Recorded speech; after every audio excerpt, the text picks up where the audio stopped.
This week, we revisit a conversation between Koom in Toronto and Ian, a Canadian living in Sapporo, Japan, about Montreal-based press Drawn and Quarterly, and two particular books from the D&Q catalog. The 2005 book Paul Moves Out by Michel Rabagliati, and the latest from Jillian Tamaki, the latest as of 2017, Boundless. Also, a deep dive into the past history of the Toronto comic shop The Beguiling.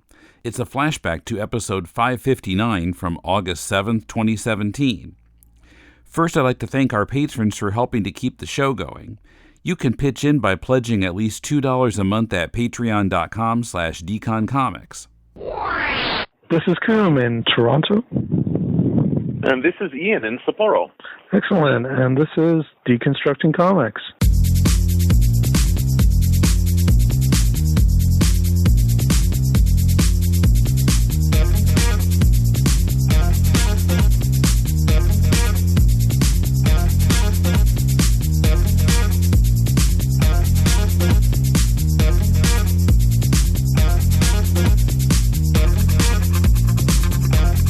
So today we're talking about D&Q. You and I have been wanting to do a podcast, or at least a discussion for a while. And you suggested Michel Rabagliati. And I'm a fan of his too. And I also agree with you that he's a little bit neglected, or at least that I think he should get a little bit more play outside of Quebec. And then I had been reading Jillian Tamaki's Boundless.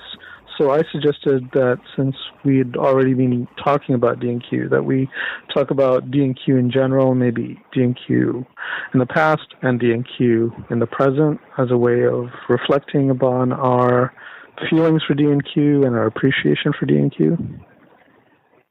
Yes, I'm a big D&Q fan.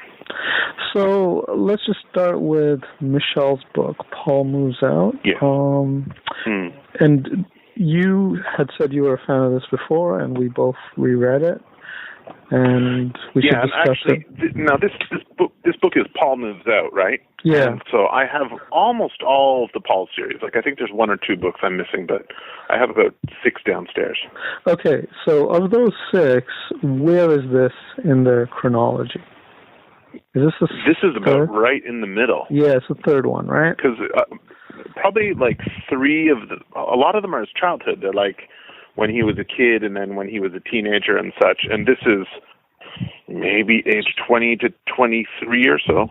Yeah, he's in college. He's in art college when he starts. For listeners who don't know Michel Rabagliati's work, he deals with this character Paul, which I gather is to a great extent based on his own experiences, who lives in and around Montreal. And Paul grows up and goes through various life episodes, and they're very kind of low-key moments, I guess, or arcs in Paul's life, although they're full of like family and personal relationship drama. And I thought, in some ways, it's kind of representative of the kinds of stuff D&Q was putting out about 10 years ago. Would you agree with that? Yeah, I would think so. Like, I think D&Q was a lot more accessible 10 years ago. Yeah. I find their work is a lot more artsy these days, and that's some of it I really like. That's exactly my thesis that I was reading to this. So I'm kind of glad that we kind of saw the same thing. But we should just say what Paul Moves Out is about. Let's see here. It came out it says copyright 2005. And according to my indicia, there's 2 before this. There's Paul in the Country, and Paul Has a Summer Job. And in this one, like you said... Yeah, and that's through D&Q, but he has the other books. I guess, the book after this is Paul Goes Fishing, and there's another one, Paul Goes to Camp. Yeah, and at some point he moved over to Conundrum, right? Yeah. Yeah. And like you were kind of saying, this is low-key moments, right? His first books, like Paul Joins the Scouts, it kind of has like a big ending on it, and I really enjoyed the book, and like I understand why he went for it, but it wasn't really a good arc of a book. Is that the one where somebody dies at the end? I haven't read that one. A bunch of people die. A bunch of people die. Wow. Yeah, and so, like, I understand that's a very heavy moment for him, but it's not really led up to, and it's also not particularly handled afterwards. Right. It's just kind of a denouement of the book. Right. And so I can understand why he wrote the story, but I think when he got to Paul Moves Out, he was a lot more sophisticated. Like, he was taking not drama, but just sort of human experience and translating that to the page a lot more. Yeah. So, like, I don't think this is a perfect book, but there's some really sophisticated parts from it, like graphically and story-wise.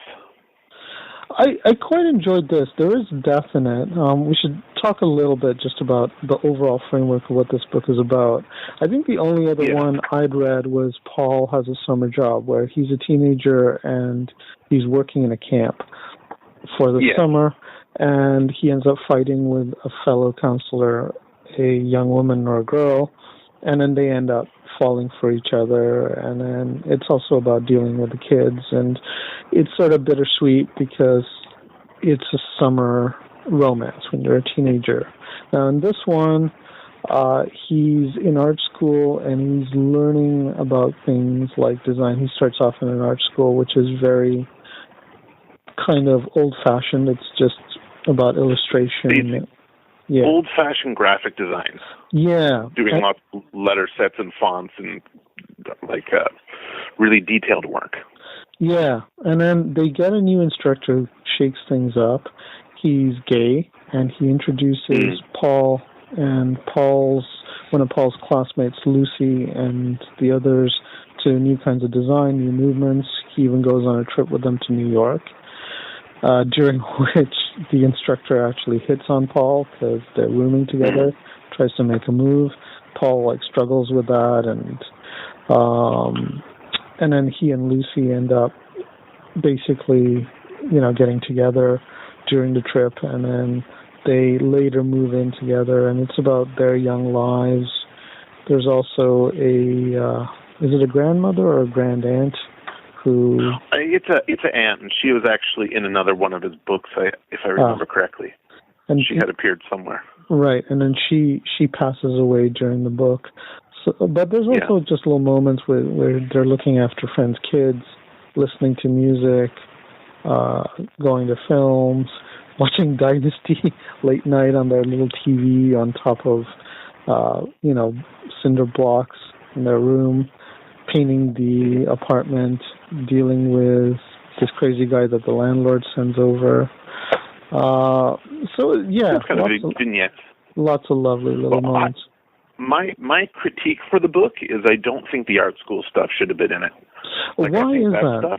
I found that interesting.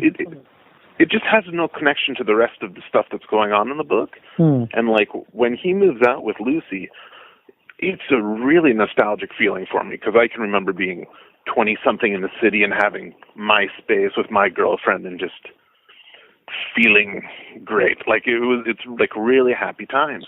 And the stuff at art school has no connection to any of the other themes that come up in the book.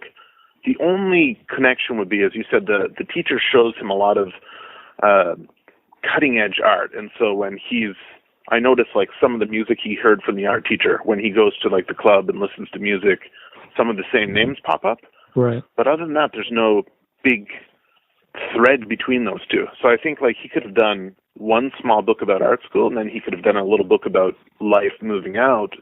But I don't understand why those are in the same book. I think the reason that they're in the book is because it's this particular period in Paul's life. And the relationship stuff, or I should really say it's cohabitation stuff, because they don't really have a lot of drama in terms of the relationship. There's not a lot of reckoning in terms of who they are in the relationship with each other. So I find that's not really doing anything different. There's the little episodes where they deal with life, or they deal with somebody else's kids or whatever. But the art school stuff, that's not that overdone in comics. I mean, there's a little bit. I'm suddenly thinking of Klaus's Art School Confidential or other things. But this particular thing is unique to this time and place in Montreal or the suburbs of Montreal in, I forget when it is. Is it the 70s or 80s? It's about 1980. Yeah. So it's like right on 1980. He said he's in art school. Yeah. So for me, that kind of stuff is interesting, and the highlight really is when his instructor hits on him. And also his instructor is quite comfortable living that life of just disappearing and picking somebody up, and that really kind of rocks Paul's boat. Actually, that page I made a note of. Like, the thing with the teacher hitting on him, I totally get why that's a formative experience if that happens. Not necessarily, not even being gay, just like having an authority figure treat you that way. But then the way he kind of rubs it in on him on the next day, I actually put a post-it note on that page to say, like, he really taps into a very human vulnerability of, like, friendship and attraction and jealousy and frustration. And, like, it's quite soul-searching without... The teacher's not a villain, and I think that's kind of a key point. Like, at the same time, he has some rough edges. He's a bit of a bully. Later, Paul reflects and says, I'm very grateful that he introduced me to all these things. And once I got over that episode, we just kind of relaxed. But he's not a villain, but he's also kind of immoral in some ways, in ways that I think the majority of people would not really agree with. And then it's more, I think for me, it's Paul trying to like deal with that afterwards. Like, the guy just takes off to find somebody else to sleep with. But Paul hangs out at their little dingy hotel room, looks outside the window, sees the guy walk away, and then he starts kind of struggling with himself and wondering if there's something wrong with him or whether he's been sucking up to the professor too much and leading him on.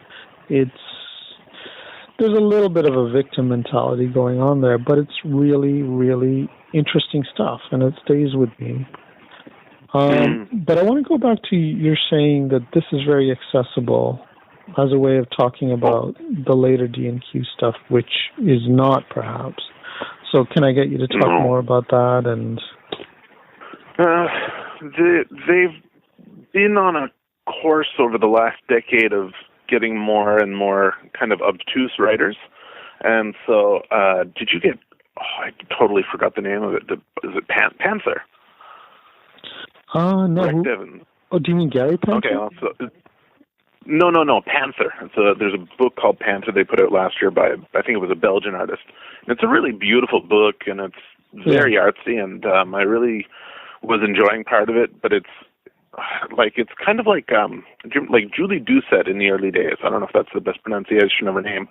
She was kind of the rough edge of Drawn and Quarterly 15 years ago. So her graphics are a little more challenging, because like compared to like Chester Brown and Joe Matt and Seth, they have I would say more polished. Very clean. And Julie Doucette's a little more punk, right? Yeah, Julie Doucette. So I think they have a lot more of these. A bit more dirty. Julie Doucette's is a bit more dirty, but I would just say in terms of like narrative style, it was still very much in line with those early Chris Oliveros, stable of things. Julie Doucette's diary comics were not that different from the autobiographical comics of Seth and Joe Matt. But they were, I guess I shouldn't say Joe Matt's accessible, because I wouldn't give him to my mom, but I found that her work had an edge to it, whereas... So you're talking about content, you're not talking about style, you're not talking about narrative accessibility. I think content and style. Seth's work, he was, 15 years ago, he had pages in the National Post in Toronto. Yeah, and I don't think Julie Doucette could get published in the National Post. Right. I would be very surprised. Right. Yeah. No. I just say, and anyway, I would say though, like what Rabagliati does is very much in tone with what that brand of Drawn and Quarterly was doing, or like those oversized anthologies they used to do. Yeah, that was and actually Rabagliati first appeared in those too. Yeah, that's right. That's right. So that was my feeling too. Like, there's a strong emphasis on autobiographical stuff. It's got a kind of cartoony style that's a little bit European, or definitely influenced by some of the more bande dessinée kind of stuff. It's black and white for the most part, and it's about little moments. And I think that was their idea of how to push forward graphic novels. They were sort of realistic. They had a strong nod towards cartooning as an art. They were about life moments and small things, like slice of life, I guess. Maybe that's the form I'm looking for. Whereas now, you're right. I don't know that they've become more obtuse, but I think there's been a movement. Some of it's been very obtuse. Absolutely. And you kept the best of it more than I have. Yeah, there's definitely a lot more crazy graphics going on. Yeah. And some of it I dig, and some of it I'm not crazy about, but case by case. Well, yeah, so they're doing more kind of art books, I think. And I don't know if that's just D&Q, but you must have been aware that there's been a lot of press lately about Koyama Press. Well, there was a Picture Box who went out of business, and Koyama, who's doing really well right now. Yeah. And they're all quite graphically, I don't know how to process it, because I've been out of the country so long, so this stuff just kind of came up on my radar on the last couple of years. Right. It's really a lot to take in.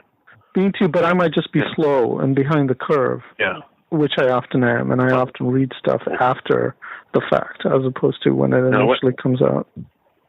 When I was in Toronto, I was living in Toronto for about 8 years, and I think I was in the comic shop every week looking for new stuff. Yeah. And that's just not my situation these days. Where were you living when you said that the material in Paul Moves Out kind of reminds you of your episode of moving in with somebody and going to art school and all that? Well, I was living at the Ossington Station in Toronto.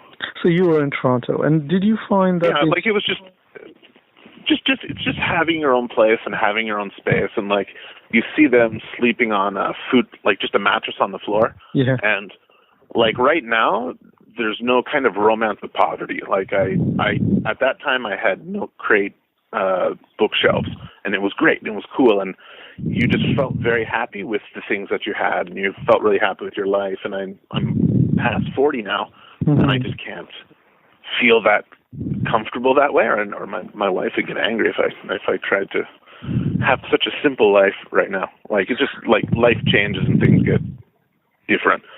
I think also just physically, like, you can't take that rough living as much anymore. Yeah. You appreciate things like a nice mattress or whatever the particular accoutrement. Yeah, you accumulate things, right? And like you spend within your means. Like if you have the money, you end up using it somehow. Yeah. The one thing I really like in this book is, so you say in that other book, Paul goes camping. So the ending of it is kids he knew died, and that's kind of like this big punch to the gut, and that's your shock ending of sorts. And that kind of takes it out of the realm of accessibility. And I feel like the resolution of this, the last major sequence is them babysitting their friends or someone's kids, these two kids, and they find it very stressful and kind of difficult to look after them nonstop. But at the end, they're kind of like, that was kind of nice. Yeah, they're kind of sad. So there's an absence, yeah. Yeah, and so like you kind of see them growing to another stage of their life after the experiences they had in the book, and this is really relatable, really human stuff, and I don't think you'd find such a light touch in any comics. You wouldn't really find it in TV so much. Like, it really hits at a nice epiphany for the two characters in the book. I think that's what the sequence at the end is supposed to be. I mean, for most of it, they're on a couch and they're pretty much the same panel repeated, so it really slows down that moment, and they're kind of thinking about the absence of the kids after the kids are gone. Although, like, the episodes with the kids are very sweet, you never get the feeling that they're resentful or that it's too trying for them to look after kids. I mean, mostly it's taking them to the park on the swings, stuff like that. Yeah. But it's do you know what I mean? Where it's like very human stakes. I do. Yeah. And I agree with you. And I wish this was exciting. I wish other websites just got so hot for this stuff and said, "Wow, like human stories," and without like crazy stuff happening. Because it's really hard to tell good stories without. I miss it. Like emphasizing stuff too much, you know? I miss it. And now that I think about it, your Square comics seem to be predicated on those kinds of moments. There isn't like a strong punchline. There's usually just a snippet of conversation. So I don't know if you're influenced by this phase of Drawn and Quarterly's work, but I could see your stuff fitting very well into that. Well, I loved Rabagliati when I found him, and like Seth was the guy who was a big influence, and he had an interview in the Comics Journal where he was talking about autobiographical comics and why he didn't like the first issue of Palookaville. And do you know that first issue? Yeah, I like all of those issues, those early issues that I read, him and other people. I like burned in my brain. I think it was just the time in my life. So that's the one where he's like walking around as a young man, sort of in a goth kind of phase, and then these homophobic people beat him up in Wellesley Station. Every time I go through Wellesley Station and I walk out the exit, because there's only one exit at Wellesley Station, I think of that episode. I think of this is where those people pursued him up the stairs, and the ticket collector and the other people did nothing. They just saw it. Well, in this interview, and he might have changed his opinion because this is 20 years ago, but he said that wasn't a good issue, and the reason why was it was just like an anecdote. Yeah. And the story didn't really add up to anything. It was just like, guess what happened to me last week, and then they told the story, right? And it's a little bit like heavy-handed because he introduces it and ends it, and his voice comes in, a little bit too much, as opposed to just telling the story, which is heartbreaking in itself. But that's what I do in my comics, and when I look at autobiocomics, like that's something I really look for is like, don't just tell me something that happened to you, like show you part some kind of feeling and then part some kind of reason for why you're telling the story other than it's a story. Yeah. And so that's something I really liked in his attitude and Rabagliati, and of course, when I make comics, that's what I want to do if I'm doing something autobiographical. I just think it's very sweet stuff. Well, I guess the Seth stuff wasn't necessarily sweet, but it was tender. Maybe tender is the word that I'm looking for. And those emotions, they get to you and they're moving. It's kind of like when you see smaller indie films. They're not blockbusters. They're not about something major. They're about people going through their lives, and there's definitely like an affinity between the genre in film and the genre in... So I guess what you're saying is that people don't find that sexy and people don't find that groundbreaking enough to keep on doing that, or has it just been done? But I mean, like everything's been done. Like people are just kind of rehearsing stuff, right? Or rehashing, but repeating stuff. Yeah, rehashing. That's the word. And like, it's not like this. Like, say for example, Dan Clowes, he released that book Patience this year, and like it's a thoroughly okay book. But I mean, after reading it, didn't particularly stick with me much. And like, I will read it again at some point. But like whenever he does a new book, like this is Moses coming down with the commandments, and like every website has a review of it, and like he just gets thoroughly covered. And Rabagliati, I think he gets covered in Canadian newspapers, but it's almost like an obligation of Canadian newspapers to cover Canadiana. Because he's the Quebec guy, I think. There's also that feeling. Yeah, and so I just wish that the guy got his dues a bit more. And now, do you remember I told you that on page 76 there's a panel that I loved so much, right? And do you have the book with you? Yeah, it's page 76. Which panel is that? The picture of Paul at his desk drawing, and then Lucy in the background and the bird flying there. Yeah, sure. And like he does this all over the place, but this panel is the best. Is he's got about 4 layers of depth in the page, but everything's still very 2D. Because his drawing style is very designed and flat feeling. But like the way Lucy's word balloon goes behind Paul, and the lamp is in front of him, but they all feel like they're at different planes. Yeah, no, you're right. Like sure. I love this graphical design on this thing. And you know, he's a graphical designer, and he started comics when he was 40. So of course, like he's got this kind of concept. But it's almost like one of those kind of pinhole things. Oh, I forget the word. You know, like when you make like a shoebox and you put different things inside and you cut a pinhole so that you can see all the layers. But and I do know what you're talking about. They're all flat. They're all flat at the same time. And like he's making the balloons part of the image. The balloons are not outside the image. Right, on top. Right. And that is brilliant. Now I see it. Yes, I see why you've. Yeah, because to me that panel didn't particularly jump out, but it's great. In the bottom panel on that page 2, there's a little bit of that because when the friends show up with their kids, the surprise we're here panel overlaps the one where Lucy says, "Oh, Monique, hello." And then in the panel in between those two, the middle one, the one where Paul says which one, it kind of goes out of the frame. So there is a bit of, there's a bit of playing with depth, even though he has a very flat kind of style. You're absolutely right. No, he's great with balloons. Oh my God. I'm just looking on page 57, and that's once again a very kind of Hergé kind of thing, but they've got all of the sound effects, the crack, the power, the clang, you know, as the guy. That's really fantastic. He he really cares about what's going on the page, and it's beautiful. It's beautiful. Yeah, it really, really does make me excited. Try page 79. 79, bottom right panel. 79, okay. Paul's on the spinner. I mentioned that one to you. That was my favorite one because the way I hadn't reread the book at the time, so that was 10 years ago in my memory. But this is a very chopped up word balloons to show how the sound is changing as they spin. I love that. I love that, and I think that's brilliant. Yeah. So he's a really great comic artist, and I've heard that he's retired Paul for the time being. Oh, really? How long ago was this? I think the story was like he got divorced, and then life changed, and he retired Paul. Because he was at the recent TCAF, and I just assumed, I don't know that I caught him.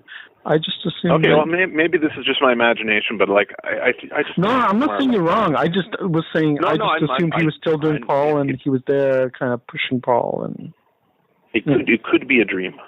And I that's something I thought I read somewhere looking him up, but like I think they had a movie made of this in French Canada, like a live action or something. Now, there's one thing that I want to say did kind of bother me a little bit about this, and this is maybe you could say it's 1980, but at the same time he's creating this book way after 1980. There is a kind of the Vietnamese, the way the Vietnamese convenience store people are represented in terms of their dialogue and their speech bubbles, but also just sort of there's a very strong colonial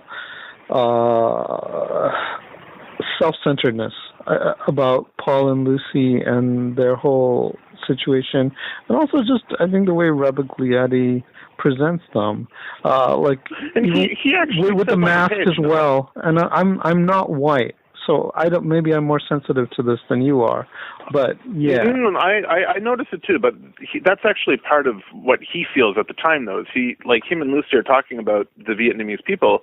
He's like, these things happen in other countries, and we got it pretty easy in Canada. So I just think he's kind of. I think they actually acknowledge their privilege more than someone in 1980 actually would have. Well, that's what I'm saying. But in terms of the actual feel of the book, it doesn't at all. Yeah. It's in that bubble that. No, and I think Chinese thing. I felt kind of uncomfortable with. Well, there you go. There's another thing. And so, they do kind of talk about what happened in Vietnam and, the boat people and stuff, and they're not aware. But at the same time, they don't really identify with those people. They sort of, it's just, look, there's this thing in the news, and then they go back to kind of their bubble. If you look at the bottom of page 42, there's a cab driver, and I don't know if he's black, but I don't know. There's another thing that I don't know. It kind of... the only black person in the book. Yeah, well, it's not just the fact that I don't care if he's the only black person. I know, but the drawing style is quite in a kind of blackface, I mean, there is that, and I think, I lived in Montreal, and I found it difficult. I missed Toronto and the fact that Toronto is a bit more open, and there is that thing about the French and the French colonialism that just kind of stays and it lingers. And I see it when I watch French films too, like the way they talk about people who are Arab or people who are black or just other cultures. That Orientalism or that naivete about other cultures, that sense of class is just so ingrained. It just really gets my goat up. So that's something I just found a bit difficult about it, but it's really hard to portray. So say he has the convenience store workers are Vietnamese, or the owner is Vietnamese, and he came to Canada late, and so they do have an accent, and he's trying to show what they would speak like, and we've all known people who have had accents, but at the same time, it's hard not to make it a caricature, right? And as you say, they're not full characters in the story. They're just there to kind of remind Lucy and Paul how good they have things. Well, people are probably sick of hearing how much I love Alan Moore, but when I read his stuff and the way he uses accents and the way he uses there are actually things from other people's experiences and other people's worlds that enter, A Small Killing is excellent for that, or various things, even going back to V for Vendetta. He'd even have Scots accents and things like that. Just things that brought in a really good ear for that sort of is missing here. I also just, unlike you, I can't really personally relate to this either in terms of the relationship or the art school stuff, but at the same time, I like it. I like it. There's a tenderness and there's a sweetness and there's a love for the material that I like a lot. So I don't need to identify with it. It's just I need to feel like for example, Sass I don't think he hardly ever deals with people who are not white, especially because he tends to deal with material that's of a certain era in the 20th century and whatsoever. But at the same time, I don't feel like there's necessarily a naivete about what's going on in the world or what's going on outside the bubble of what he's depicting. He's I don't know. He's a pretty smart guy, but that was something I don't know you. I only know you talked to you a few times before, right? Well, this is pretty much our first sustained discussion. We've only really we did that test conversation, but mostly we've just communicated online. Yeah, and I didn't want to presuppose anything about you, but you said that you came from a more restricted background growing up. Yeah, I we're getting off into different territory here, but it's always interesting. I grew up in England, where we were very poor, and so my access to comics was just superhero stuff that was sort of published by Marvel UK or whatever, and no, we had American comics come over too, but I meant more of so I say I relate to it in that time of my life, right? Right. For example, Protestant families, and this is not a rule in the least, right? But like I know a lot of people who are in a kind of similar situation. You have 1 minute remaining.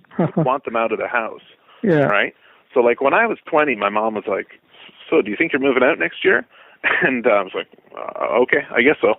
And like I do know some other cultures that's not so common. So like this feeling of the poor guy having his nice, simple, cheap apartment, it is very common, but you could say it's a very white experience, right? But yeah, like it's I don't know. I don't know that it's a universal experience. I think the experience of like I want to have kids one day or something is more universal. But maybe this is more personal for me. Yeah, this is fascinating. It's too bad that the discussion is going to cut out. I'm going to get another phone card. Coming up, our very Canadian episode continues with some deep, deep background on the people behind the Toronto comic store, The Beguiling, and a discussion of Jillian Tamaki's latest book, Boundless. This podcast is part of the Deconstructing Comics Network, where we're grateful to our supporters on Patreon. Patrons get exclusive extra content.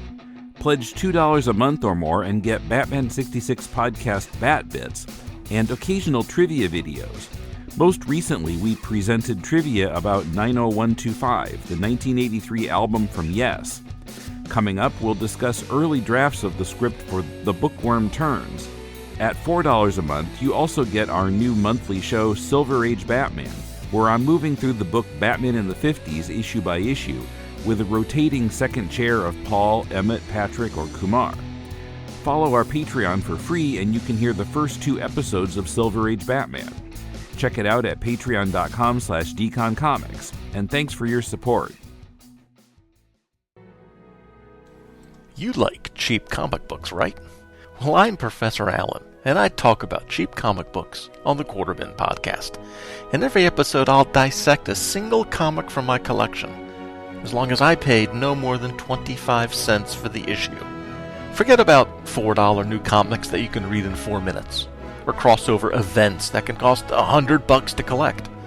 Join me in the Quarter Bin, where even bad comics are a bargain, and good ones are a steal. The Quarter Bin Podcast is part of the Relatively Geeky Podcast Network.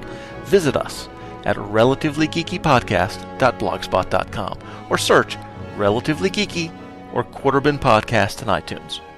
I guarantee it'll be worth every penny. Okay, so you were saying that for you, you were wondering if somebody coming from my background as somebody who's South Asian didn't have that experience that you had in common with Paul, because maybe I didn't move out and go to art school and all of that. Is that correct? Well, I had to think about it a bit after we got off the phone as well. Is like when I moved downtown, so at the time I was working at Toys R Us, and a lot of my coworkers were children of Italian and Portuguese descent, and there was other ethnicities, but like a lot of the parents who were born in Europe didn't want their kids moving out of the house. Whereas I think, and I kind of said Protestants, but I think actually Canadians in general, like if the parents grew up in Canada, they're really happy to get their kids out of the house. Yeah, now, my story is a little different, but you're totally right. I was watching this movie that's been getting a fair amount of press lately called The Big Sick last night.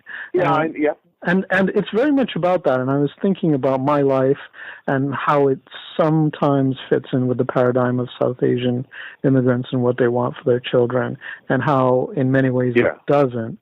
But I was just curious, where did you grow up? Because I'm pretty sure you told me you didn't grow up in Toronto, right? No, I grew up in Ajax, which is about 40 minutes outside the city. Yeah, so, and then you went to what was OCA at the time, now is OCAD, but that must have been a big move. But for me, I moved out when I was 17, And that was very unusual in general. I mean, now it's not that unusual because a fair number of high schoolers finish high school at 17, and whether they go to college or university, that might depend on, their moving out might depend on that, so they may move away naturally. But when we were in school, we had grade 13 in Ontario, and most people stayed until the end of grade 13, usually till about 18 years old. And so the fact that I moved out at the end of my grade 12 year was unusual. And the reason I did that was because my parents did not want me to pursue anything other than being a doctor or an engineer. They certainly wouldn't have liked the idea about me moving out on my own, but I knew that the only way to pursue my interests and to begin that, even though I didn't really know what I wanted to do, was to move out on my own. So my last year, I lived on, I rented a room in a house in Scarborough, which is where I went to high school. And then I moved to Toronto after that. And I had a very kind of atypical kind of thing. But unlike you, I don't think I had the balls to do something like art school. And I loved comics, but my life has always circled comics. It's never really been able to enter comics. And I was picking up some of that stuff, like early D&Q stuff, very early D&Q stuff. I was going to the Beguiling sporadically, but I don't know. There's a block there that just wouldn't let me. And I'd loved comics growing up.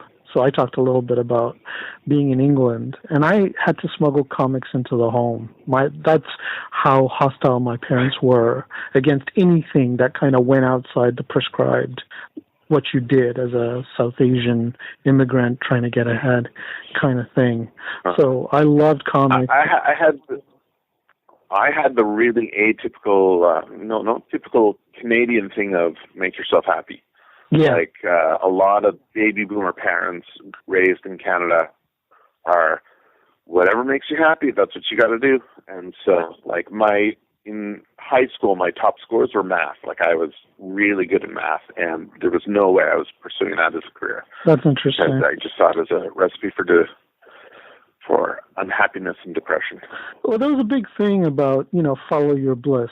That was Joseph Campbell kind of saying. Yeah. And I think that was big in the 80s, partly because the economy was pretty booming, and then there was still a kind of hangover from the 60s and that whole hippie-ish kind of thing that bled over into the 70s.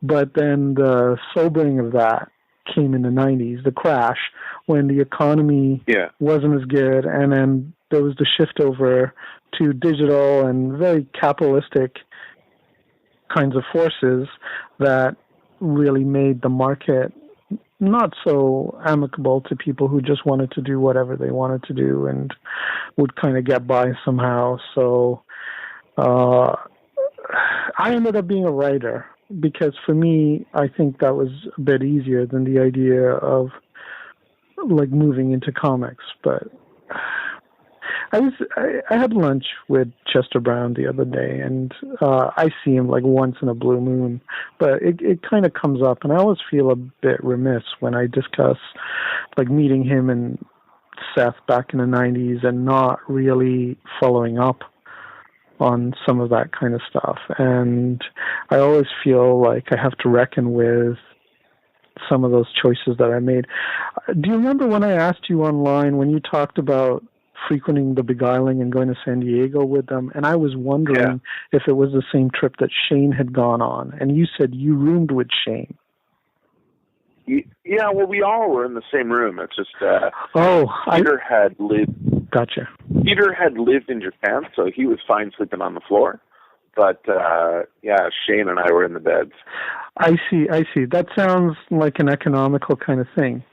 See, like for me, the Beguiling it's so interesting. I think in some ways you and I have had some common elements, but in other ways very different. So Shane was my friend in high school, and we went to... Oh my gosh. Wow. Yeah. It goes deeper than that.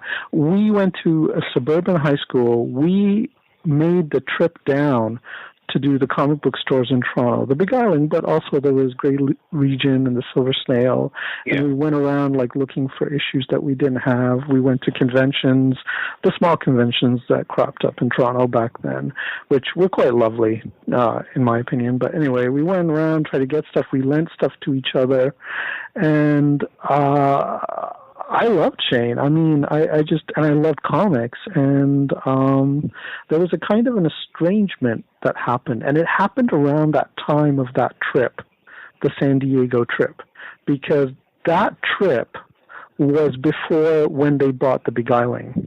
I'm pretty sure about that. Oh, no. Was it afterwards? After they bought it. It was probably 1 or 2 years after.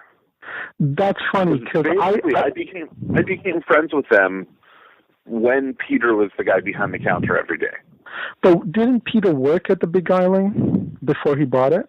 No, but he owned the Beguiling at the point that I met him because I basically did lots of odds and ends stuff with them. Yeah, I remember them buying it in '98 and the only reason I remember that is because I was working at a bookstore in '98. Or am I getting that wrong?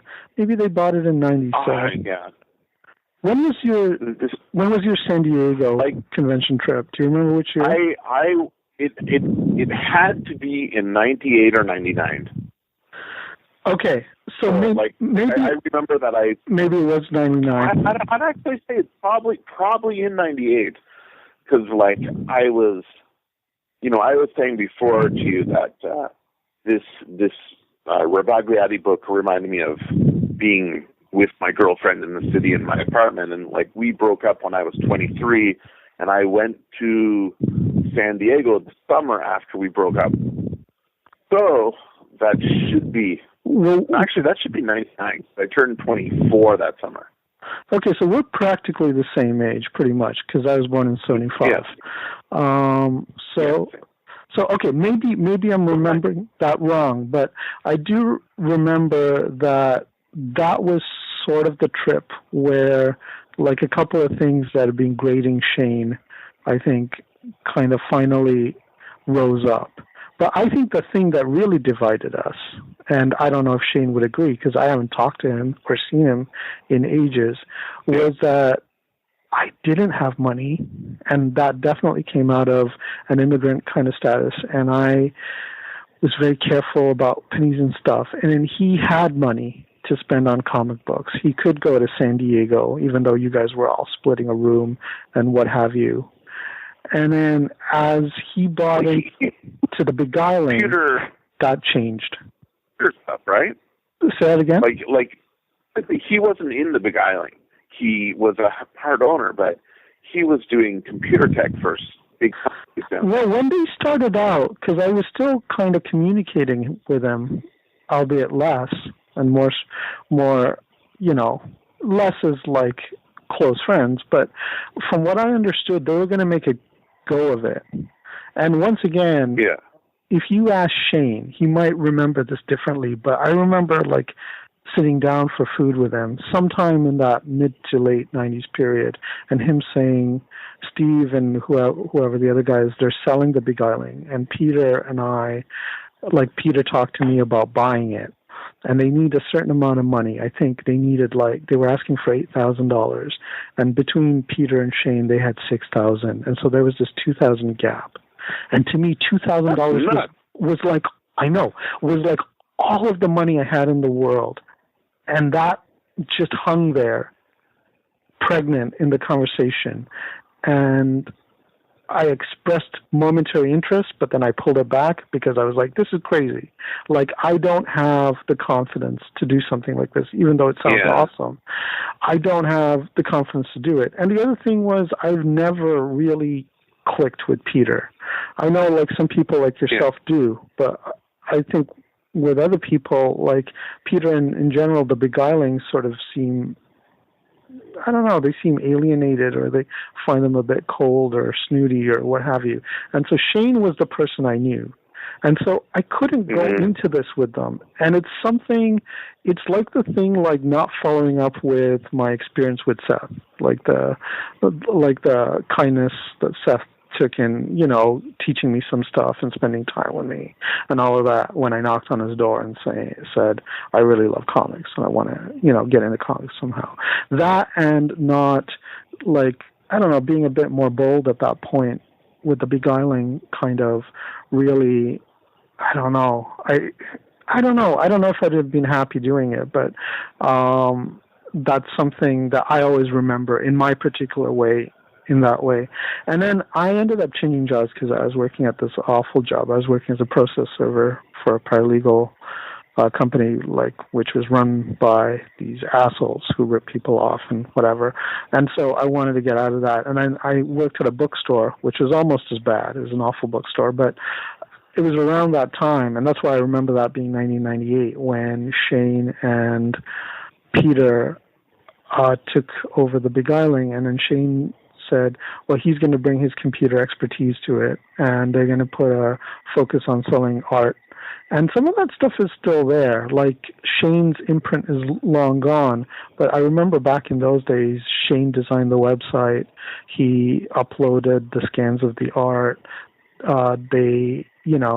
And I said, what are you going to do? Like, you guys have no run a business. I remember them getting the computer that they put in the basement, and I was working on a project with them as well where we were trying to get anthology comic distributed with iMagazine in Toronto.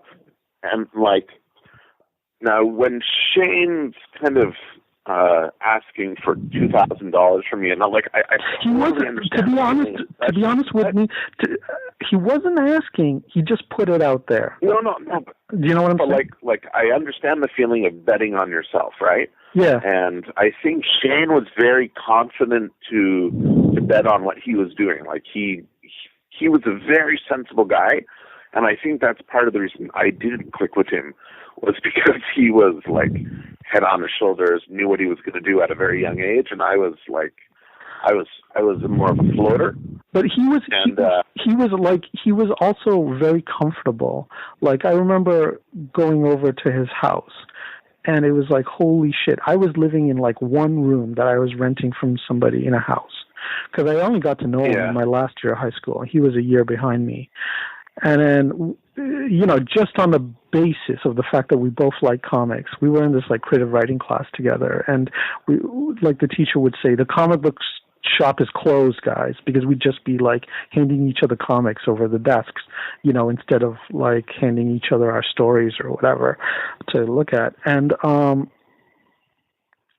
he was one of those people who was very comfortably middle class in Scarborough, because there was both kinds, and then there were the people who were really not well off in Scarborough, and I was that kind. But yet comics bridged that gap.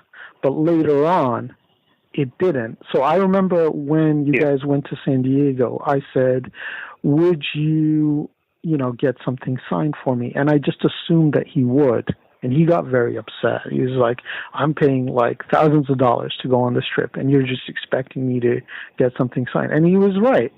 But before I'd gotten stuff signed for him, it was just a matter of course. I gave stuff to him. Whatever. Yeah. It was just one of those naive childhood kind of things. Although, to be fair, I was 17, 18, at the time. I was really a child.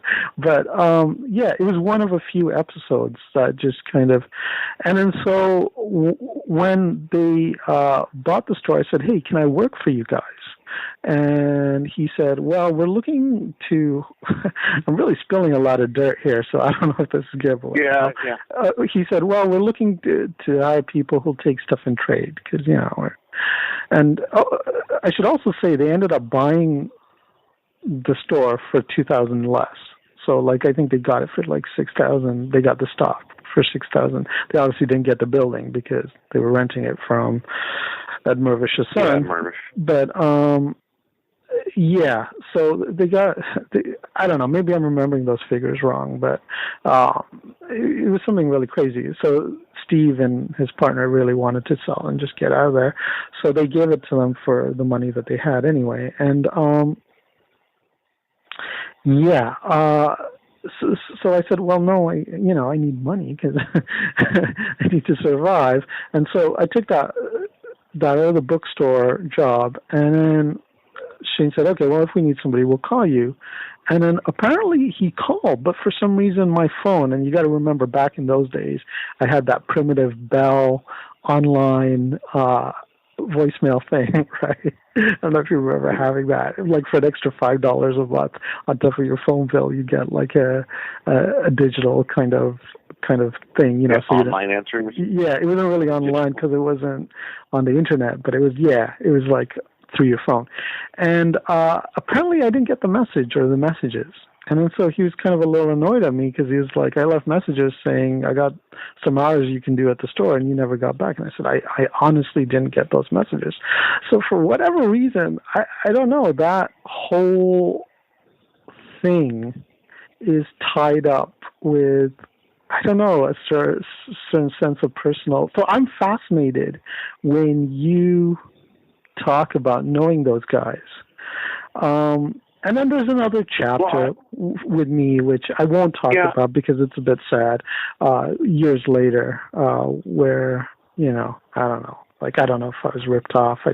Well, what I would say is, like, Shane and I talked a dozen times, but I never had huge interactions with him. Yeah. And Peter, like, he had just bought the store, and basically one day I bought a book there, and when I bought it, he saw that the book had been bought, and he was like, who bought this book? And whoever had sold it to me pointed me out, and then he's like, wow, good job. You know, like, he was very happy to see it. And he's 3 years older, so he kind of became my older brother for about 2 or 3 years. So Peter, just on the basis of that sale, just took you under his wing. Yeah, like, he was just very happy that someone bought the book that he wanted people to buy, because, like, you know, like, he's a curator, right? Like, he loves comics, he loves stuff. Yeah. And so then after that, he would be like, yeah, this came in, and he would show stuff to me, and I bought them, and I liked them, and I could talk about them, and so that was the basis of our friendship. And, you know, he's really into customers who buy stuff that he. Well, this was another thing is I was thinking about, like with the Rabagliati thing, right?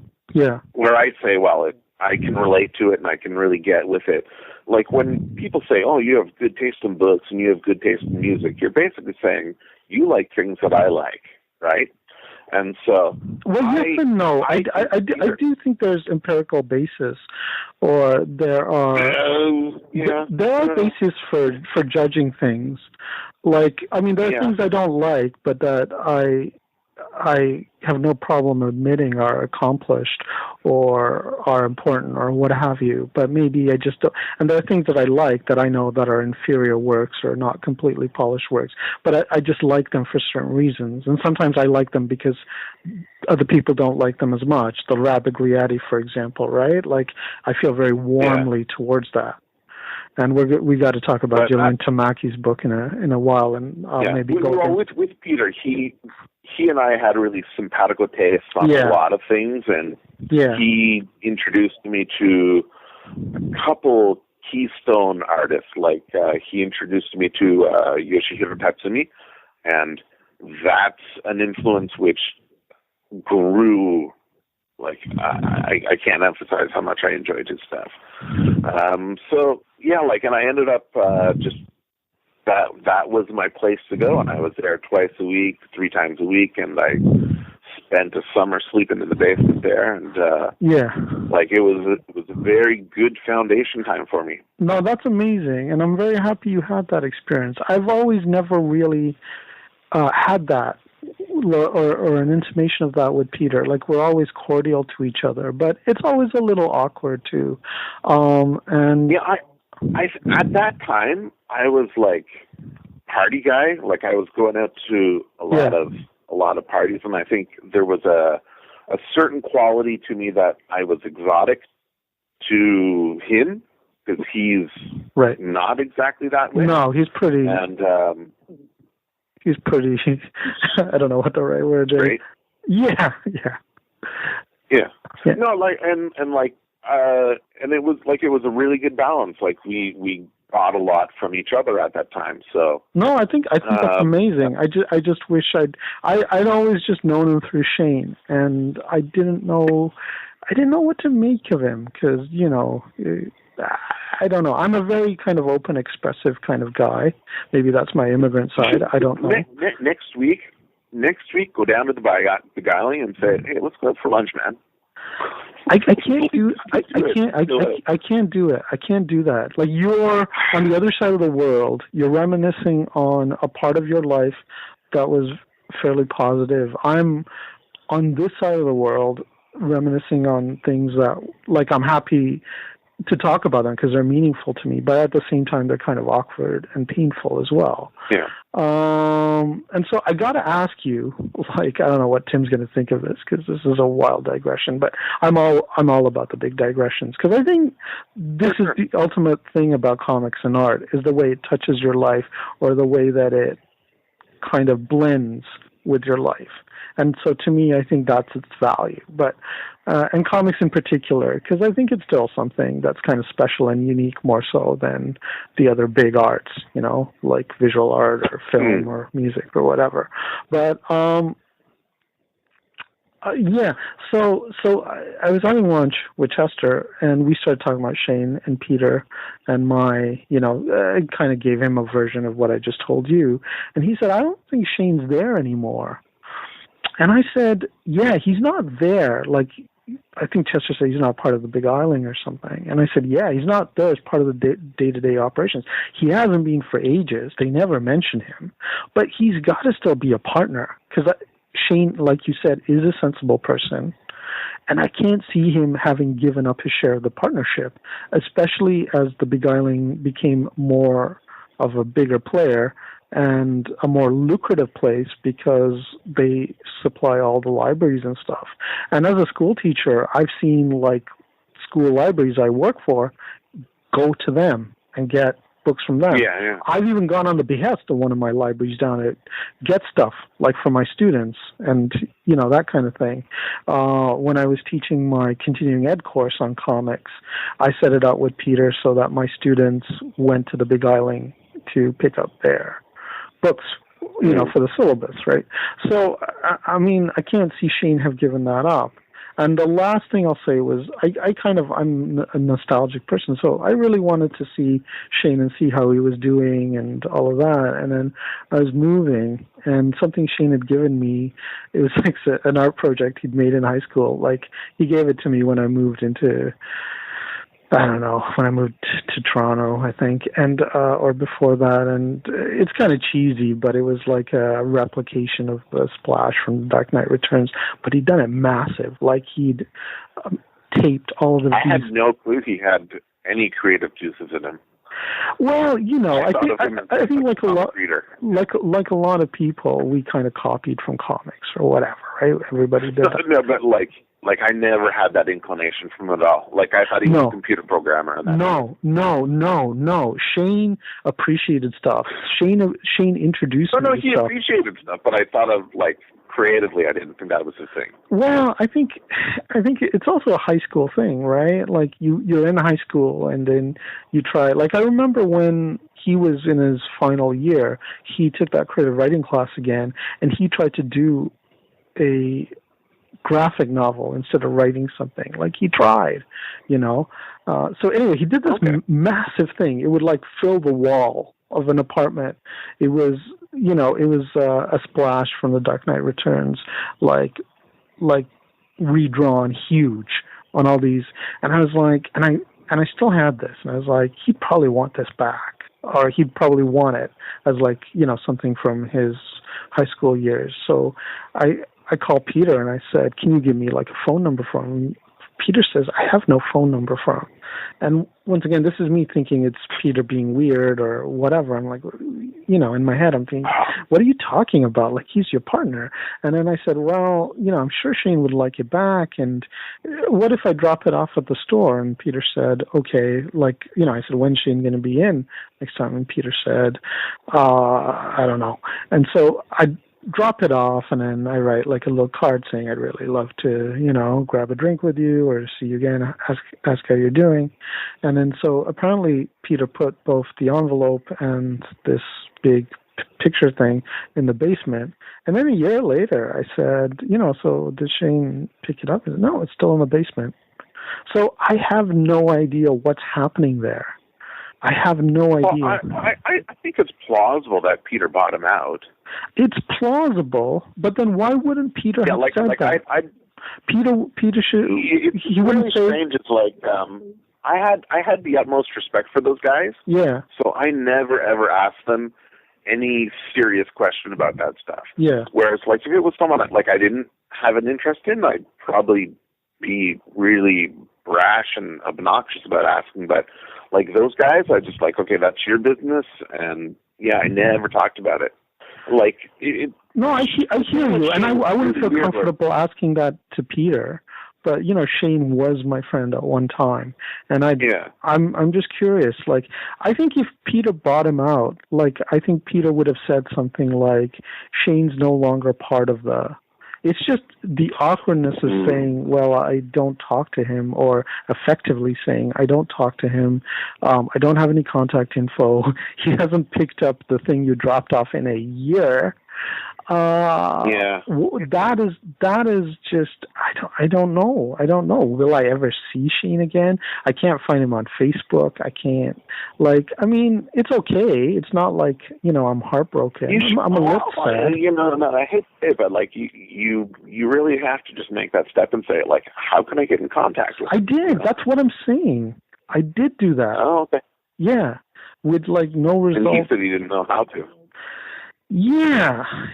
I mean, but like, if he were to say that Shane's no longer a partner or whatever, or they don't talk, he wouldn't have taken the art to hold for Shane, unless he just wanted to get me out of his hair. But even then, I don't know. I wouldn't have done that in his shoes. I would have just said, I'm sorry, but I don't talk to him anymore. I don't know where he is. I mean, but I really got to say, though, like, my experience with Peter, now he's busy because he's an important guy in comics these days, right? But he was never, ever difficult. He was never, ever egotistical. Like, he was just excited about things. Like, he was a very positive guy. So, like, the notion that he was being difficult, it's not like I can't believe it could happen, but... I'm not even saying he was difficult. I'm not saying that. I'm just saying that I've never really kind of clicked with him. I've never, and I don't know. I don't know what it is. Like, there are people in comics who are, like, really warm. And I think you got that side of Peter at that time in your life, and because you were picking up stuff that he was interested in, and, and maybe it was also because it was a time, like, when they were just getting going and all of that kind of stuff. But, I don't know. And then they're intimately tied to D&Q as well. So that should bring us back to D&Q. Because the rise of D&Q is tied to the rise of the Beguiling. Those two go together, right? Well, when Chris Oliveros, he came to the store, because he'd come to the store once or twice a year, and Peter showed him one of my zines that I'd done, my little mini comics, because Peter was trying, he tried to promote me and help me out. Yeah. And Chris Oliveros just looked at the lettering and said no. Like, he wouldn't even look at it because my lettering was bad. And, I don't know. I always thought Chris was a little awkward too. If you ask me, like, I'm not saying these guys are, whatever, difficult people or anything. Don't get me wrong. I'm just saying that I never really, I don't know. I just never really kind of, and I'm a very kind of open, expressive kind of guy. So for me, I kind of look for that too in other people. I mean, I don't think you have to be a good artist or to be a good, comics person or whatever, but it certainly helps. I think it certainly helps communities. It certainly helps if you can, like, make a connection, if you can, I think even at that point in time, and this is, like, 18, 19 years ago, Chris Oliveros was very much into distinguishing comics into the good comics and bad comics and stuff. And like, one of the things that always killed me as a creator is I'm exactly the same age as Adrian Tomine, right? Yeah. And Tomine was making good comics when he was 20. And when I was like 30, I was not making good comics.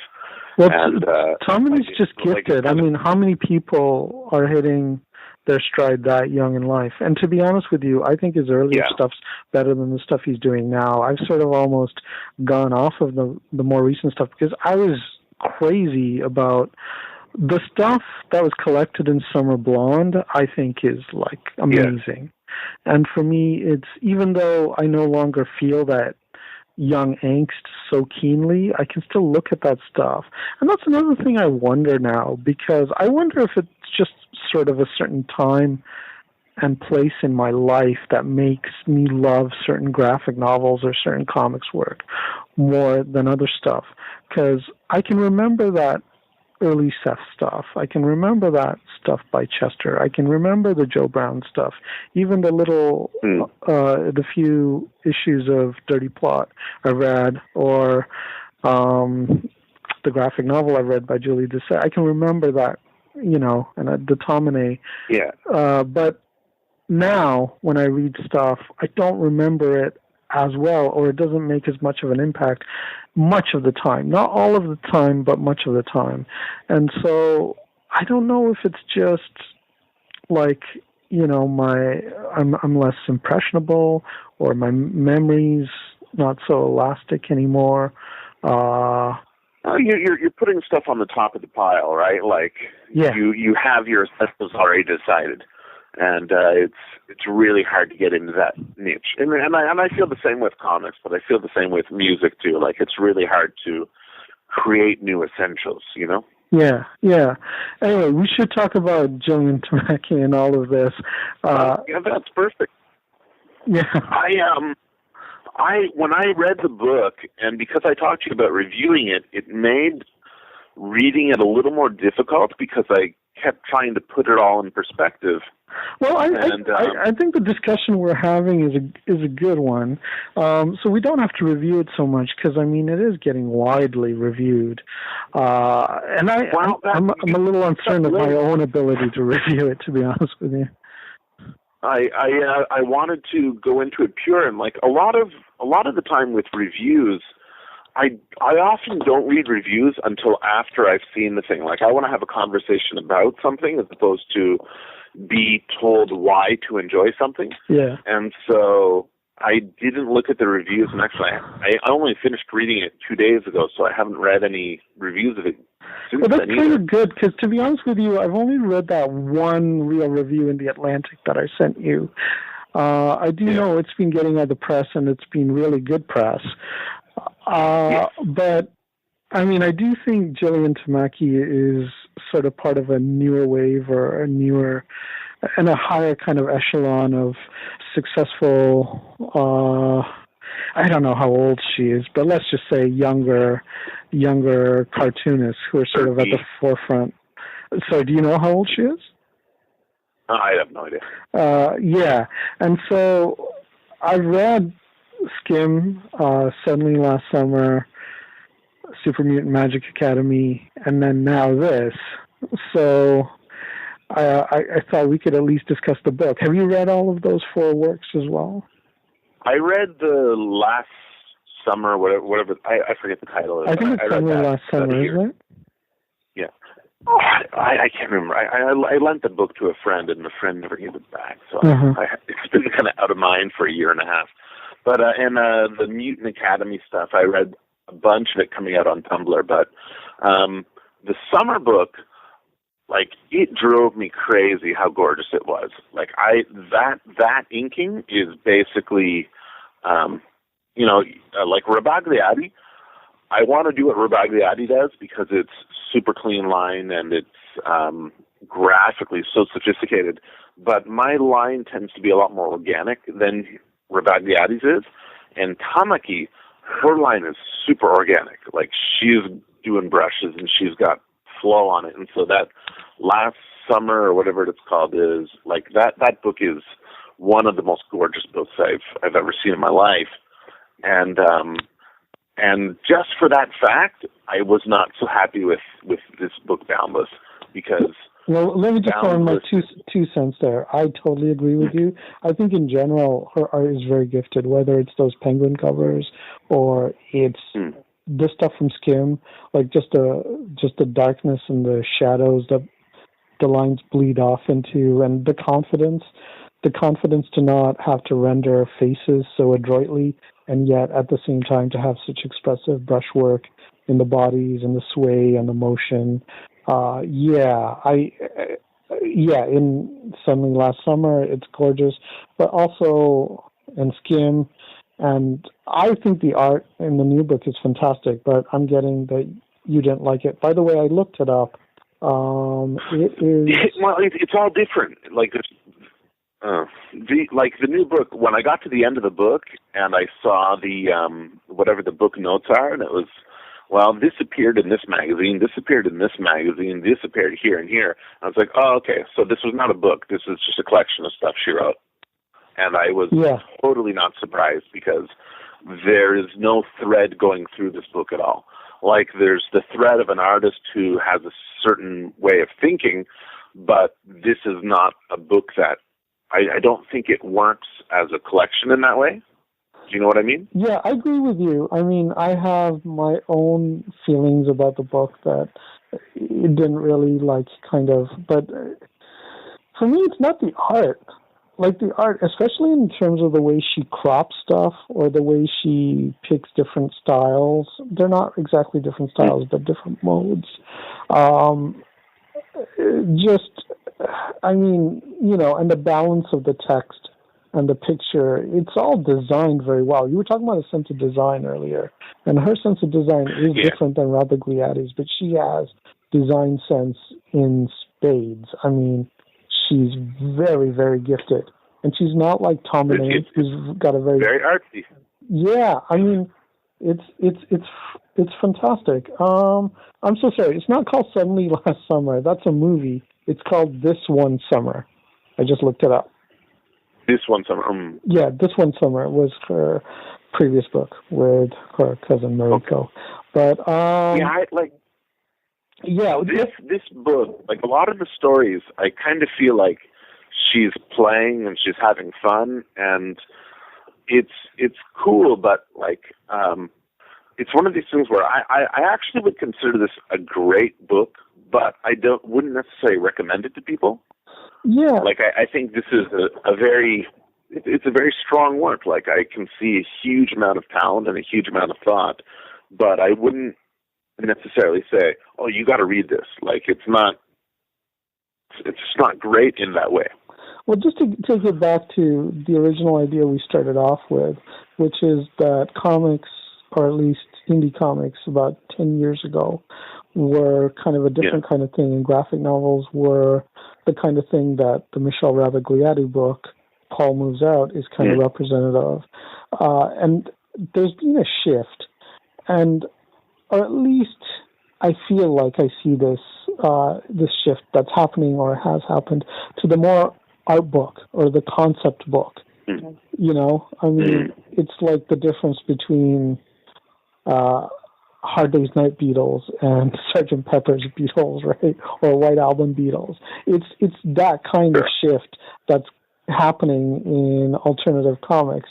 And I can see why this book is getting a lot of attention because of that. But in terms of the actual story or the characters or leaving me with something, I don't know that I'm going to remember any of this stuff a couple of years from now, let alone 10 years from now. Whereas the older D&Q stuff I do remember. There's a couple stories I'll remember in here, but I do think that there's some very strong ideas in the book, and like some of the stories that I really like. It's my issue with it is that it is kind of scattershot. Yeah. More than anything. Let me ask you, what what was your favorite, or what did you think was the strongest story in the collection?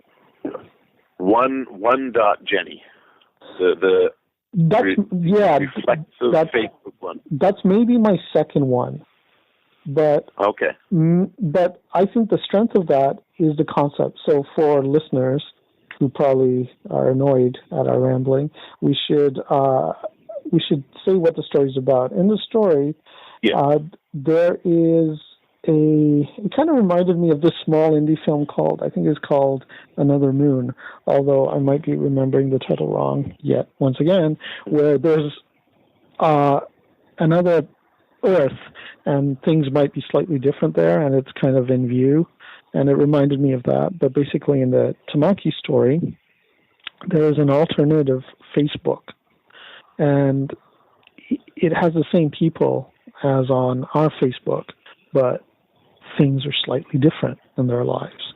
And so Jenny, the protagonist of the story, has become obsessed with her alternate Jenny, and she follows Jenny as she falls into a relationship, is in love, posts photos, and is frustrated because she herself is not coupled, and she feels a little bit resentful.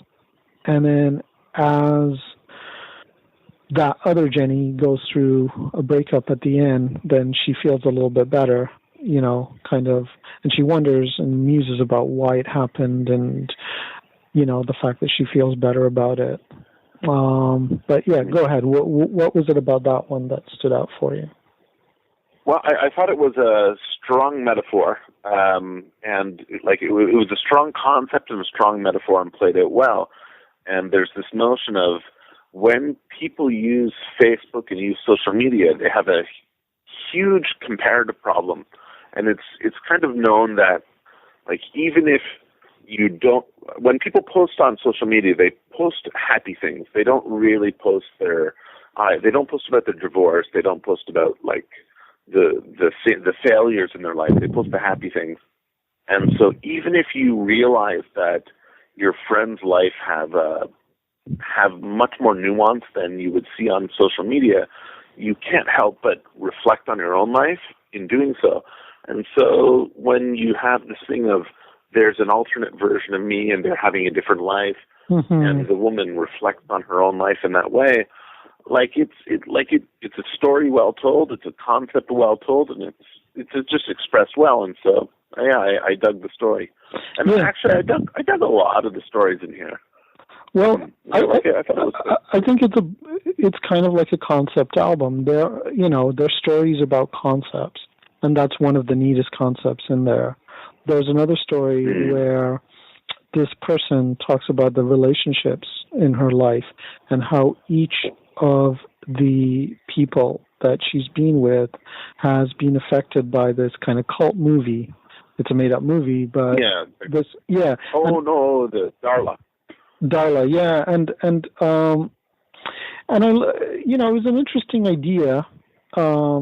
Just like there's this one story, I don't have my book in front of me, but maybe you can tell me what it's called, where this woman just keeps on shrinking and shrinking and shrinking.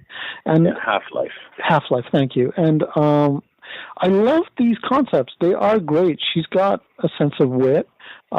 She's definitely, like it says in the Atlantic Review, these are stories that kind of come out of the digital age, out of the current generation, which we're a little bit older than, because we're sort of on the tail end of the Generation X thing. But the current generation, they can't imagine a life without the digital component, right? Their lives are mediated through that. Ours are too now, because we're having this conversation, on the phone, on our smartphones. Well, I think we're right on the verge of right between Gen X and millennials. So we are. Although we're technically at the tail end of Gen X, I think. But yeah, you're right. You know what? When I was 15, I was in Gen X, and when I was 30, I decided I was Gen X. Yeah. I remember reading the articles about Gen X, 1972 or something, and now it's been upgraded to 1980. So, whatever. Oh, there you whatever go. You want to call it. I mean, even the stuff we were talking about with the Beguiling, and Shane, who's of our age, being the guy who kind of does the website, the new website, and covers that. Like, that speaks to all of that. We are early adopters. We're hunter-gatherers that are forced to kind of live in the global village. But anyway, to go back to Tamaki's book, the thing is, though, for me, like, the characters never land. I never really believe that these are characters. Like, I feel like, they're sort of like slices that are written about them. They're kind of ciphers, don't you think? They're ciphers, but that's not because they're meant to be ciphers, or maybe they're meant to be ciphers, but there's never like a real sense of like rounded characters or characters I can really like sink my mind into, or that I will remember afterwards or be affected by. Yeah, I felt like this was like literary in quotes. Like there was a lot of writing in here which seemed to me like it felt very old school to me, the way they were, the use of words, the story, and like say for example Adrian Comine, what he has always been writing, like he has metaphors and he has ideas in his books, but they never seem heavy-handed in any way. It always seems very, very organic, and I felt here like the concept was that the main point, and this is a really good book, and I feel so bad to give it critiques like this, but it just didn't have the same organicness. It didn't have the same smoothness to me. Yeah, and I hear you. I mean, we may have different reasons as to why we didn't connect with it. But yeah, there's a sort of sense of kind of orbiting it without really landing. And I do think Tamane could be heavy-handed at times, not in a bad way. It's just like that angst and that pain was so present in his work. Like you couldn't forget it. You couldn't forget. I'm not talking about the more recent stuff, but the period I really liked. I mean, it was just so articulated, and it was so fresh and painful and unpleasant. But with the Tamaki stuff, I don't know. And I don't know if this kind of current phase originates with Chris Ware. In my mind, it sort of does, because Chris Ware makes these like elaborate, art books that are just meticulous and gorgeous, and he's had such an impact on comics. But I don't really take a lot away from his work, and I don't know. It just like there's a heavy sense of depression and pain there, but I don't know. I'm not really affected. Like these characters don't live with me, and I feel the same way about some. With Chris Ware, what I like most is the humor. Yeah, like he is super depressed, and then he goes, "Huh?" Like he can have a laugh about it. It's a very bitter sense of humor, but yeah, I mean that's what I like about Tamaki the most is her sense of humor. I don't know if you read that D&Q 25th anniversary massive tome, but she did the True Bunny intern story. Yeah, the intern story. Yeah, her name was True Bunny, or that was the name that the intern went by, and it was just all farce. It was just all like high satire. Once again, about the digital thing, an intern who blogs while she's working for D&Q, and then she exaggerates things, and then she gets let go, but she kind of hypes it up and paints it in a particular way, and then she becomes famous and makes a lot of money, but totally loses her sense of self. And now that I'm saying this, it sounds a lot like one of the stories in Boundless, but it was a lot just funnier, and just the panels and the storytelling and the timing were very sharp. And it kind of reminded me a little bit of the aspects of Super Mutant Magic Academy that I really liked, which were like when it was really funny and sharp. You know, I thought that stuff really landed, and it stayed with me. And to me, that's her forte. Like, she can be kind of acerbic and very ironic. But in terms of actually like creating characters that move me or stay with me, like the earlier D&Q stuff, it's not there. And also, it's not there in a number of like this current crop of stuff. So that's why I'm just not sure if it's my age and where I'm coming from. I'm a male in my early 40s, you know, who waxes nostalgically for things I really liked when I was younger and all of that. And I'm sure that fits me. It could be a little bit of like the way it hits the demographic you are, but like, let me ask you, what do you think of the art in this story, in this book? Well, like I said before, I think she's an amazing artist, and she's constantly like rambling and trying new things out. I think she is an amazing artist. I think half of this book looks like it was drawn on an iPad. Well, yeah, there is that too. I can't begrudge her for that, because I think like the fact that she's keeping it fresh and that she's trying new things is kind of cool. I'm not always like, it's like for the umpteenth time, it's not staying with me necessarily, but it's kind of, and I kind of like that about Super Mutant Magic Academy too. There's a sort of unfinished sense of some of that stuff. Some people were saying, well, there's no reason to collect that in a book. There's the feeling that I think the Magic Academy stuff looks beautiful. No, but some of it's rough. Some of it's like it's when she's keeping it fresh. Yeah. I think she is, because she's doing all these stories for a lot of different publishing ventures, or like some of them appeared in different anthology magazines. Or like Hazlitt, for example. She is having a good time and doing a whole bunch of different things. And what I think is that it just doesn't add up to a tome that gets a huge amount of press. And so I think if this book wasn't getting articles written all across the internet about it, I'd think, yeah, this is a pretty good book. But when it's being held up as something as, this is a great book, and I'm like, no, it doesn't really add up to what's being said about it. So that's I guess maybe the reputation of it hurts it in my eyes. Yeah, I mean, it doesn't live up to the hype, and that's.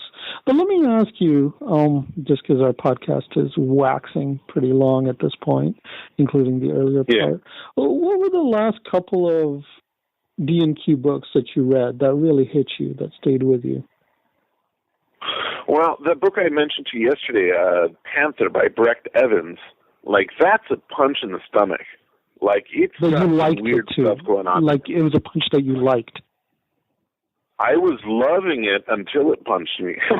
It was a really wonderful book, and then it just went in some weird places, and it basically just, it's like Where the Wild Things Are, but with child abuse. Okay. Like, it's a really fantastic book, and then it just, like, I don't know what it's doing at the end, and I felt very uncomfortable, and I felt kind of gross. And but it really was fantastic.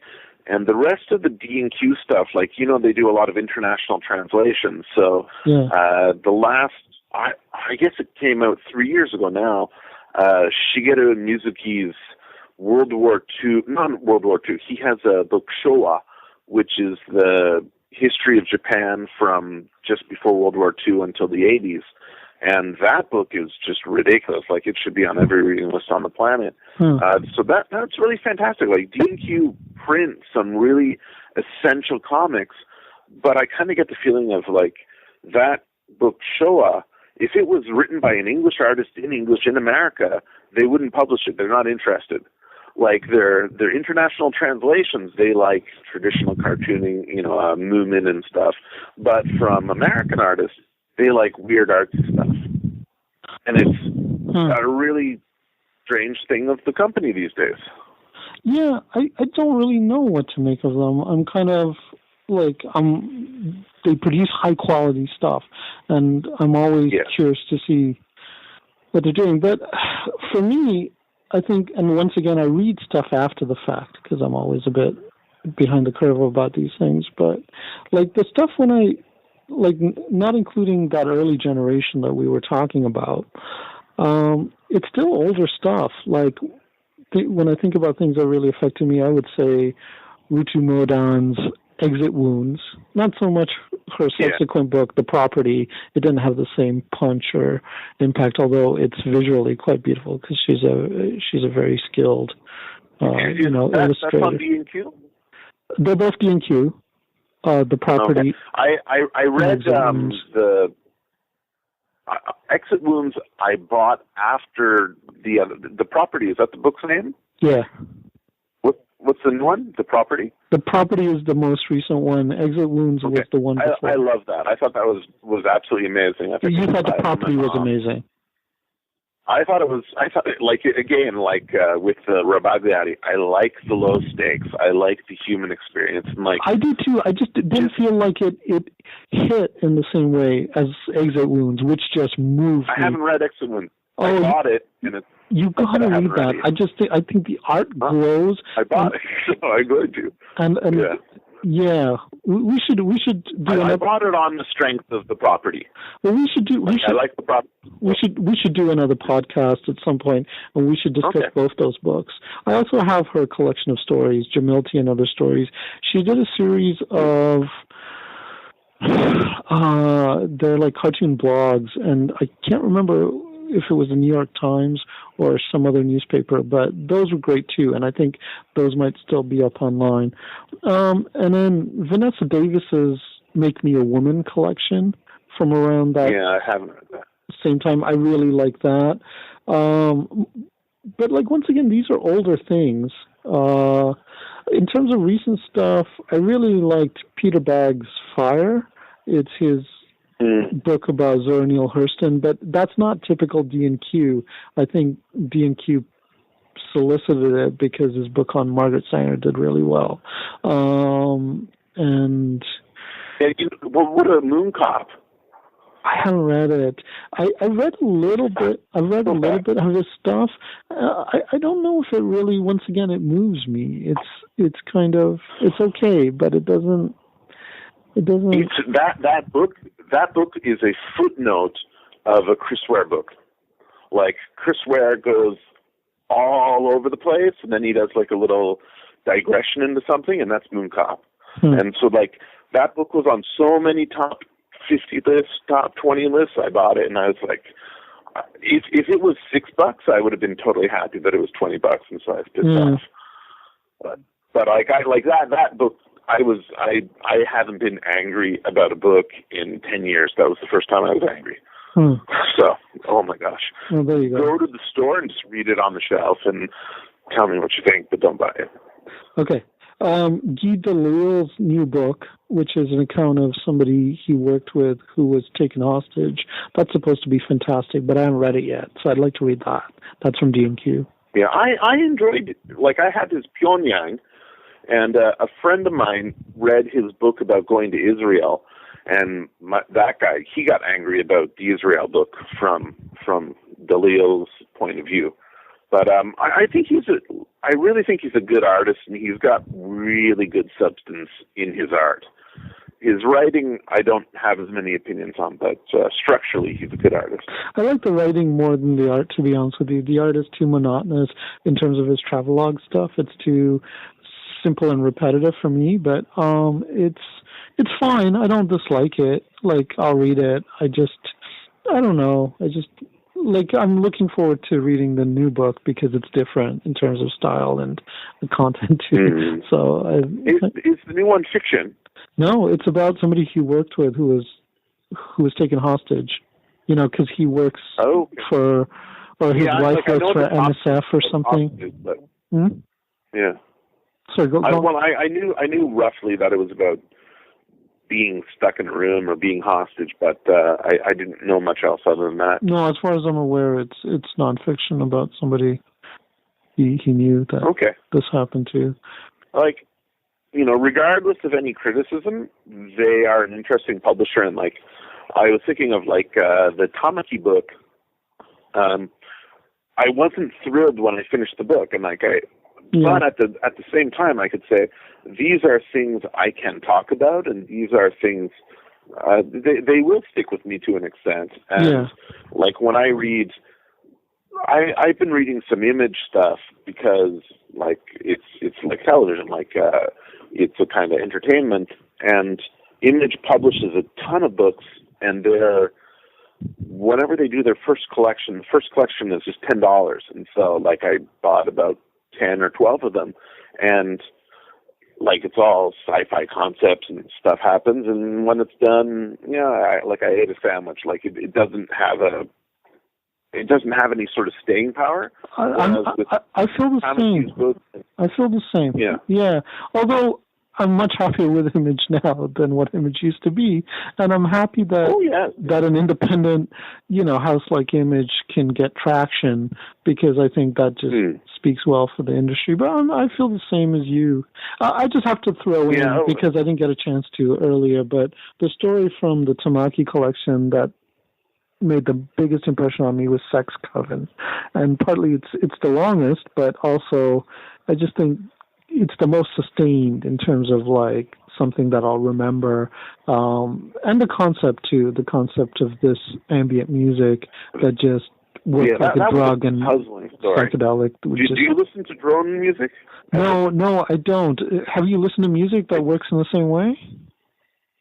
Oh yeah. That psychedelically affects you?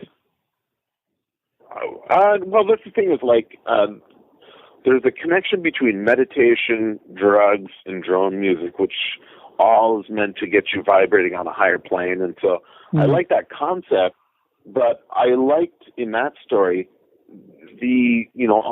some of the people who are into this drone music, they go and they start a hippie commune, right? Yeah. And one of the girls on it, she can't stick around in the commune because the rules are so stringent, and she goes back into society.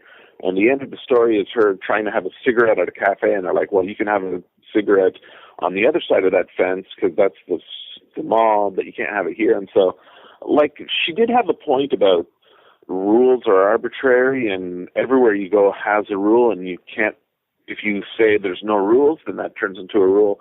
But I didn't see the connection between that and drone music.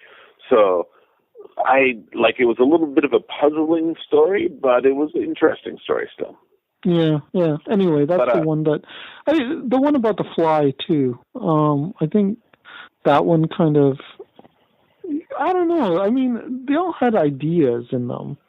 Like, they're not stories without ideas. They're just, I don't know. Actually, you know what? Can I say though, in that book, the very first story, and I really didn't like the story, World Class City. That's the one I like the least. Pop song.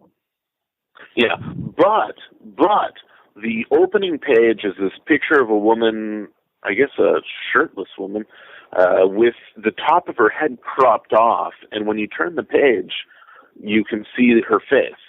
And the result of this graphically is like somebody peeking over the page.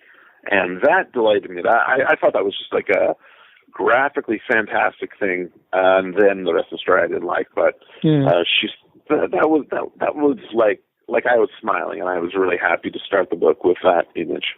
Cool. Anything else? Do you remember the image? Say that again, sir. The opening image is this woman, full-bodied, but the very top of her head is cropped off on the side of the page. Yeah. And then when you turn the page, you can see her face. And it was very smart, very, very smart choice. Yeah. Like I say, like graphically, she's brilliant. Anytime you use a page flip that integrates the graphics between two pages, like that makes me happy. Anything else you want to say or add before we wrap up? I think with this book, she's trying on voices, but I don't necessarily know that her voice is there. Her ideas are there, her graphics are there, but I don't know that her voice is there quite yet. And maybe I'm a jerk. I don't know what her voice is, but and that's my frustration with it too. I mean, I don't get something I can kind of sink my fingers into, and I don't know. There's just I think, like, to be a writer on some level, you have to sort of give yourself over. You have to open yourself, and I'm not getting that. It's representative of this sort of digital age of irony, a lot of irony without, without the strong feelings or the I don't want to use the word substance because that makes it sound like it's insubstantial, which it's not. It's just. Well, let me put it this way: Would you buy her next book? I'd be curious to read it, but I can't say I can't say a wholehearted yes. Just in the way that you're asking. Yeah. No, I mean. I think I would buy it, but like Ruto Modon, the property, like based on the quality of that book, I was very happy to buy Exit Wounds without reading a single review. And I think with Tamaki, I do want to see what she's doing next. So I'll pick it up. But I'm not going to recommend this book to people. My favorite book of hers is Super Mutant Magic Academy, and that's because she's operating in that book in the areas in which she's strongest. Very strong sense of irony, a sense of improvisation or experimentation. It's very light. Very light, yeah. Very fun. Yeah, and I think that's where she, I don't know, she doesn't seem comfortable like going deeper to me, and maybe she will. Maybe, I don't know, but that was just my feeling on. I forget again what that book's called. This One Summer, but then again too, like these books have really affected people. Like I've seen somebody giving a paper, an academic paper on that, and really extolling the virtues of that book with their cousin Mariko about those kids, over that summer vacation. And I think their work is speaking to women, and that's very important because there's been a significant shift in terms of both women creating and appreciating. Another thing I was thinking while reading it, and like it's not as novel today as it was 20 years ago, but I do like seeing female characters in comics that aren't sexy. And 20 years ago, if you had a female, she was probably quite good looking, and the women in here have different body shapes and have different, there are beautiful women, but they're a variety of women, and it is like that's a kind of shock these days. Sure, because they're not like Lucy in the Paul Rabagliati book. Yeah, and so, like it feels good, Yeah. All right, Ian, this has been a good talk, and we should do this again. Sure. Yeah, it's maybe a little long. Yeah. Yeah, today's has been. I don't know. Long. Anyone who made it to the end, thank you very much. Thank you very much for putting up with two old geezers talking about stuff in a rambling manner. Sorry, I shouldn't count you in. One old geezer and one strapping, studly expatriate living in Japan, waxing about 20 years. Yeah.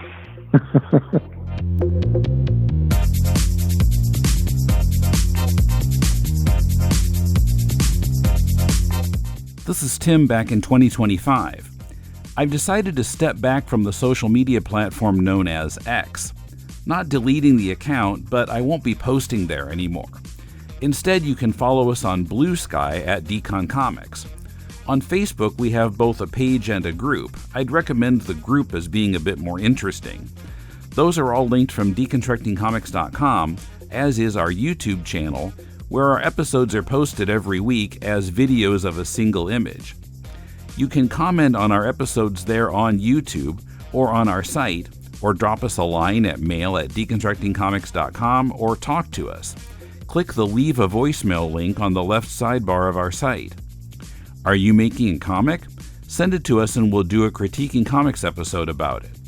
Our theme is by J.B. Anderton. The music backing the promotion of our Patreon is Change by Jazar.